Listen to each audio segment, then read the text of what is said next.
Practicing Social Sustainability, an analysis of how place and products support people in the Qewar project by Dr. Jessica Goldsmith. I'm an assistant professor of interior design at Radford University in southwestern Virginia in the United States. I'm particularly interested in how people use their spaces over time and how this shows the continuity of their culture as well as their integration into an increasingly global international world. With this research, I went to Peru this past May to study a variety of different working sites where local indigenous Qewar women are keeping their culture alive, as well as financially, economically, and culturally sustaining themselves and their families. Today I'd like to talk to you about the Qewar project, set in a small village outside Cusco. It employs about 24 local women to make textile-based toys and small items, such as knitted goods, scarves, little jackets and shirts. They're particularly famous, though, for their Waldorf dolls, which is what they got started making.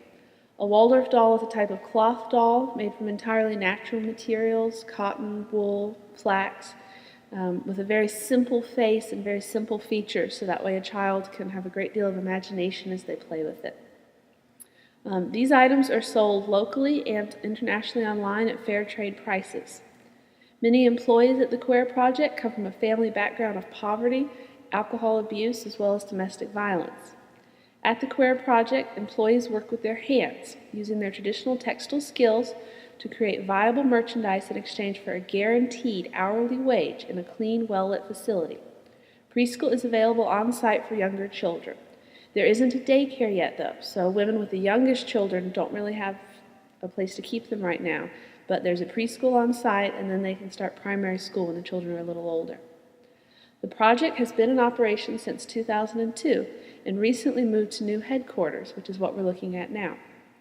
The Qewar project seeks to provide a clean, safe, and supportive working environment for impoverished, primarily Qewar women.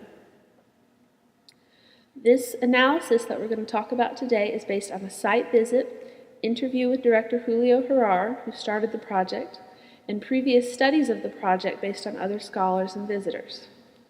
What I'd like to do is discuss the current site, management of the site and the workers there, and discuss how current tactile conditions, such as the site, the way things feel, the way the materials that everyone works with feel, how they support the women in a traditional environment that's a continuation of their local culture, while at the same time this gives them an opportunity to earn an hourly wage and create goods that can be sold all around the world, bringing much needed cash to their communities.